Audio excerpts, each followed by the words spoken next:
हमारे संसदीय मंत्री किरण रिजिजू ने विगत दिन कहा था कि अगर देश के गृह मंत्री संसद में बोलेंगे तो बम फट जाए। हमारे देश के लोग इंतजार कर रहे थे कि हमारे गृह मंत्री कब बोलेंगे और कब बम फटेगा, ताकि देखा जा सके कि उस बम में बारूद किस तरह। लेकिन मानसून सत्र खत्म होने को आया और जिस तरह के आरोप लग रहे हैं कि झारखंड में जो लाठीचार्ज हुआ, इसमें भाजपा समर्थित लोग भी उपस्थित थे और अब मौका मिल गया सत्ता पक्ष को कि इंडिया गठबंधन की झारखंड में सरकार है, इसलिए अगर जंतर मंतर पर लाठी चली थी तो झारखंड में भी चली। यानी नेता आपस में लड़ रहे हैं, छात्रों की बात सुनी नहीं जा रही है और अपने बचाव के लिए एक नई कहानी तैयार की जा रही है ताकि मामले को मोड़ा जा सके। देश में पहली बार देखने को मिल रहा है कि केंद्र में जिसकी सरकार है उसी के सांसद विरोध कर रहे हैं। नमस्कार, मैं मुकेश उदैनिया, आप देख रहे हैं सीधे बोले। आज सवाल सिर्फ झारखंड के छात्रों का नहीं दोस्तों, एक तरफ रांची की सड़क पर नौकरी मांगता छात्र, दूसरी तरफ दिल्ली की संसद में उसी छात्र के नाम पर सत्ता पक्ष के सांसद प्रदर्शन कर रहे हैं। हेमंत सोरेन से सवाल, छात्रों से सीधे बात क्यों नहीं की? और अमित शाह से सवाल, अगर केंद्र सरकार के पास जवाब है तो संसद में खुलकर जवाब कब? किरण रिजिजू कह रहे थे गृह मंत्री बोलेंगे तो विपक्ष को सुनना पड़ेगा। तो देश पूछ रहा है, देश जानना चाहता है, देश के 140 करोड़ लोग जानना चाहते हैं। बयान बहुत हो गया साहब, अब सदन में बम कब फूटेगा? क्योंकि यह देश किसी नेता की जागीर नहीं, यह देश राहुल गांधी, अमित शाह, मोदी की जागीर नहीं। यह उन बच्चों का देश है जिनके माता पिता वोट देकर सांसदों को संसद भेजते। झारखंड से दिल्ली तक छात्र बनाम सत्ता।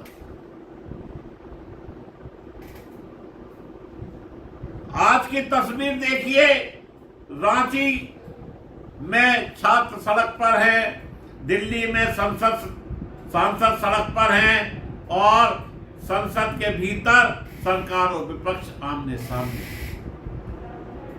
लेकिन इस पूरे घटनाक्रम का सबसे बड़ा सवाल यह है कि जिस बच्चे के भविष्य के लिए यह पूरा विवाद खड़ा हुआ है, उसकी आवाज आखिरकार कौन सुनेगा? झारखंड में जेपीएससी, जेएसएससी भर्ती परीक्षाओं को लेकर छात्रों का आंदोलन कई दिनों से जारी है। 10 अगस्त को छात्रों ने विधानसभा की ओर मार्च किया और पुलिस कार्रवाई के बाद विवाद और बढ़ गया। आज बीजेपी ने इस कार्रवाई के विरोध में झारखंड बंद करने का आह्वान किया और अब यही मुद्दा दिल्ली पहुंच चुका है। आज संसद परिसर में सत्ता पक्ष के सांसदों ने झारखंड के छात्रों के मुद्दे पर प्रदर्शन किया। जी हां, सत्ता पक्ष के सांसद, यही तस्वीर आज की राजनीति की सबसे बड़ी सवालों के घेरे में। प्रियंका गांधी ने भी इसी तस्वीर पर तंज कसा और उन्होंने पहली बार सत्ता पक्ष के सांसदों को इस तरह प्रदर्शन करते देखा। तो सवाल उठता है, क्या झारखंड का छात्र आंदोलन इतना बड़ा हो चुका है कि उसने सत्ता पक्ष के सांसदों को भी संसद के बाहर उतरने पर मजबूर कर दिया। हेमंत सोरेन से पहला सवाल, हेमंत सोरेन जी, आप झारखंड के मुख्यमंत्री हैं, आपके सामने हजारों युवा खड़े हैं, उनका कहना है कि भर्ती परीक्षाओं को लेकर गंभीर सवाल है, सरकार और छात्रों के बीच बातचीत के दौर भी हुए लेकिन विवाद खत्म नहीं। दोस्तों, निश्चित रूप से झारखंड सरकार की यह बहुत बड़ी गलती है कि उन्होंने छात्रों पर लाठीचार्ज किया और इन्हीं छात्रों के अभिभावकों की वजह से हेमंत सोरेन झारखंड के मुख्यमंत्री बने और यही छात्र उनकी कुर्सी को खींच लाएंगे। झारखंड के मुख्यमंत्री को छात्रों की बात जहां वो धरना प्रदर्शन कर रहे थे वहां जाके सुनना चाहिए था, समझना चाहिए थी, जवाब देना चाहिए था। आखिरकार देश में छात्र कब तक माथा अपना जमीन पर पटकेगा? माथा पटकते पटकते उसके माथे में घाव दिखने लगे, फिर भी उसे नौकरी नहीं मिली।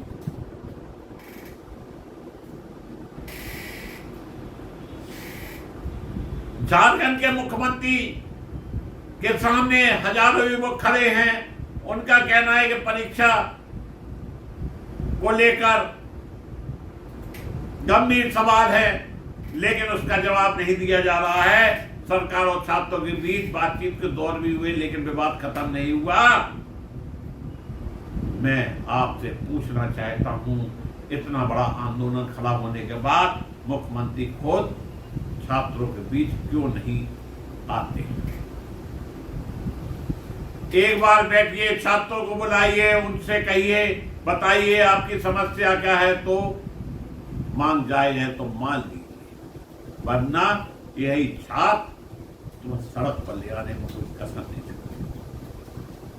जो मांग कानूनी रूप से संभव नहीं उसका कारण समझाइए, जहां जांच जरूरी है जहां बैठाइए, लेकिन बात तो कीजिए, क्योंकि छात्र कोई दुश्मन नहीं, वे आपके राज्य के बच्चे हैं और यहीं से शुरू होता है अमित शाह बनाम हेमंत सोरेन का राजनीतिक सवाल।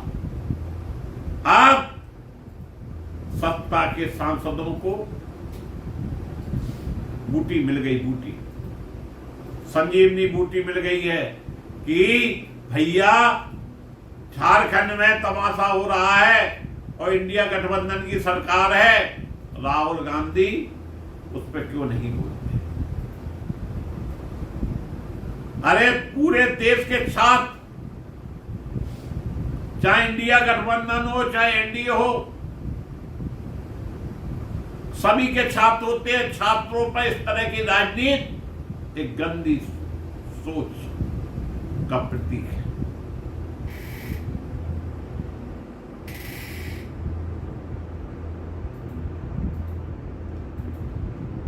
लेकिन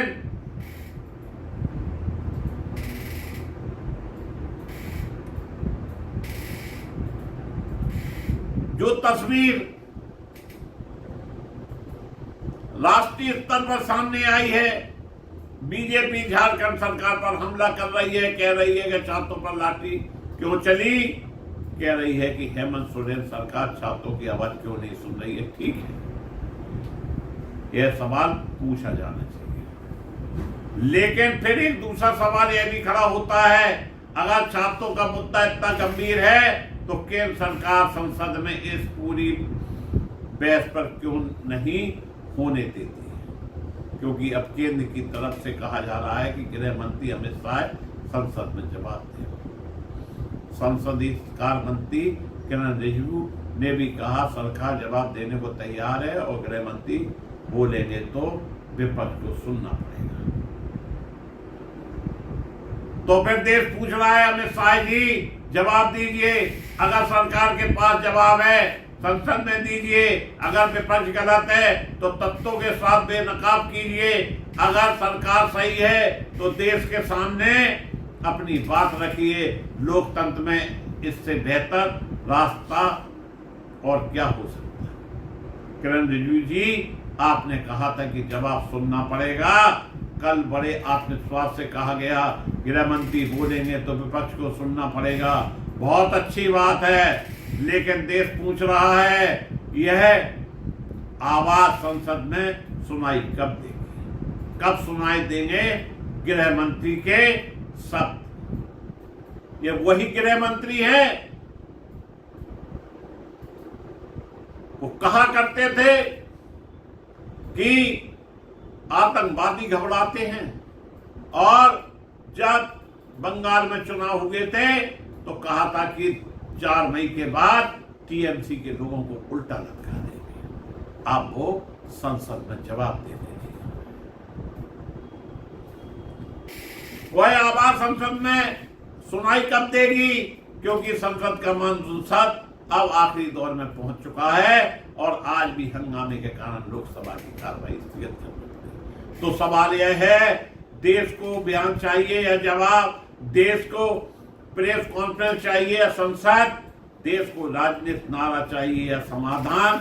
एक तरफ रांची, दूसरी तरफ दिल्ली। रांची में छात्र कह रहे हैं हमसे बात करो, दिल्ली में विपक्ष कह रहा है संसद में जवाब। सत्ता पक्ष कह रहा है झारखंड सरकार जिम्मेदार है। हेमंत सोरेन सरकार का पक्ष है कि आंदोलन के पीछे राजनीतिक हस्तक्षेप उकसाने के आरोप को भी देखा जाना चाहिए।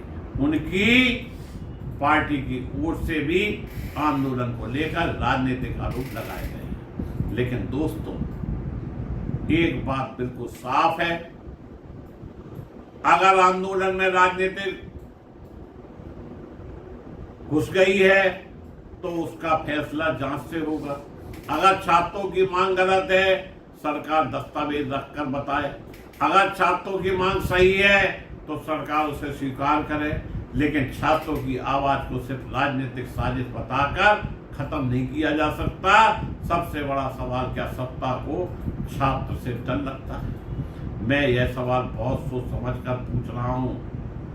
क्या सरकार को छात्रों से डरना चाहिए? नहीं, सरकार को छात्रों से डरना नहीं चाहिए। सरकार को छात्रों की बात सुननी चाहिए, क्योंकि आज जो छात्र सड़क पर है, कल वही डॉक्टर बनेगा, कल वही इंजीनियर बनेगा, कल वही शिक्षक बनेगा, और कल वही अधिकारी बनेगा, और कल वही अधिवक्ता बनेगा, और हो सकता है कल वही सांसद बनकर संसद में बैठा। फिर आज उसकी आवाज क्यों नहीं सुनाई जा रही है? यह सिर्फ नौकरी का सवाल नहीं दोस्तों, किसी सरकारी नौकरी की परीक्षा के पीछे सिर्फ एक अभ्यर्थी नहीं, उसके पीछे उसका पूरा परिवार होता है। एक माँ होती है जो कहती है बेटा पढ़ ले, नौकरी लग जाएगी तो तेरा घर संभल जाएगा। एक पिता होता है जो अपनी कमाई से कोचिंग की फीस भरता है। किसी ने खेत गिरवी रखा होगा, किसी ने कर्ज लिया होगा, किसी ने बरसों तक बच्चों को सिर्फ इसलिए पढ़ाया होगा कि एक दिन सरकारी नौकरी मिलेगी। तो फिर अगर वही बच्चा परीक्षा की प्रक्रिया पर सवाल उठाए तो सरकार का जवाब क्या होना चाहिए? लाठी या संवाद या AK-47 या नुकीली कीलें या आंसू गैस के गोले या कैनन वाटर की बौछार? आज संसद में सत्ता पक्ष के सांसदों का प्रदर्शन क्यों महत्वपूर्ण है? आज की तस्वीर इसलिए महत्वपूर्ण है क्योंकि आमतौर पर सरकार का पक्ष सरकार के मंत्री और विपक्ष के खिलाफ सरकार के सांसद लगते हैं। लेकिन आज झारखंड के छात्रों के मुद्दे पर एनडीए के सांसदों का संसद परिसर में प्रदर्शन हुआ। इस दौरान प्रियंका गांधी बीजेपी सांसदों के बीच तीखी राजनीतिक बहस की और यहीं से प्रियंका गांधी का हमला आया। सरकार ऐसी स्थिति में पहुंच गई है कि उसके पास अपने सांसदों को प्रदर्शन करना पड़ रहा है। अब यह बयान राजनीतिक है, इसका राजनीतिक जवाब बीजेपी देगी, लेकिन तस्वीर को नजरअंदाज नहीं किया जा सकता है। दोस्तों, सत्ता पक्ष के सांसद सड़क पर क्यों? यही असली सवाल।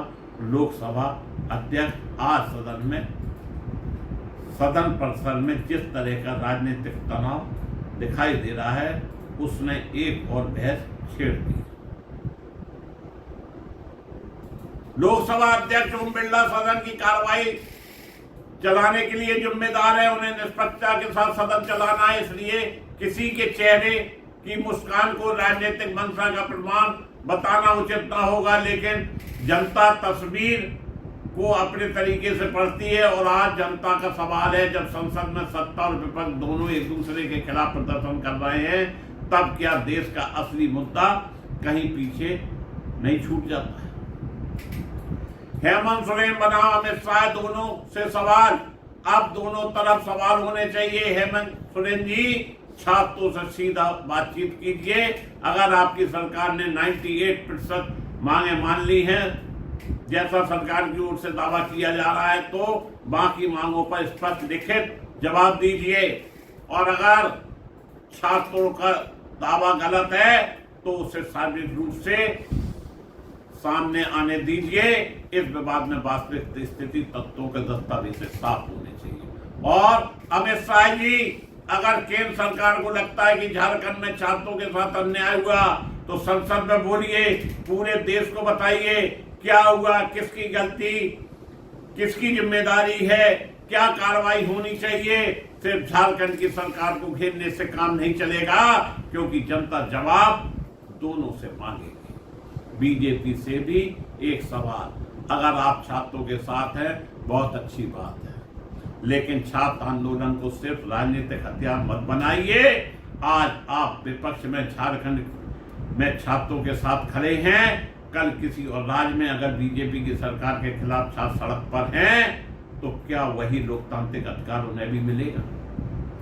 यही लोकतंत्र की असली परीक्षा है। कांग्रेस से भी सवाल, प्रियंका गांधी जी, अगर आप छात्रों के साथ हैं तो सिर्फ संसद परिसर में बयान देने की बात नहीं बनेगी। छात्रों की मांगों को दस्तावेज के साथ सामने रखिए। कहिए कि कौन सी मांग जायज है, कौन सी मांग पर सरकार को क्या करना चाहिए। और यही भी बताइए कि अगर आपकी सरकार होती तो आप क्या करते, क्योंकि छात्र किसी पार्टी की संपत्ति नहीं है, छात्र देश की संपत्ति हैं। और अब असली बात, देश किसका है? दोस्तों, यह देश ना अमित शाह का है, न हेमंत सोरेन का है, ना राहुल गांधी का, नरेंद्र मोदी का, ना बीजेपी का, ना कांग्रेस का है। यह देश उन नागरिकों का है जो वोट देते हैं। यह देश उस माँ का है जो अपने बेटे को पढ़ाती है, उस पिता का है जो फीस भरता है, उस छात्र का है जो रात रात भर किताबें पढ़ता है, उस युवा का है जो सरकारी नौकरी की तैयारी करता है, और उस मतदाता का है जो 5 साल बाद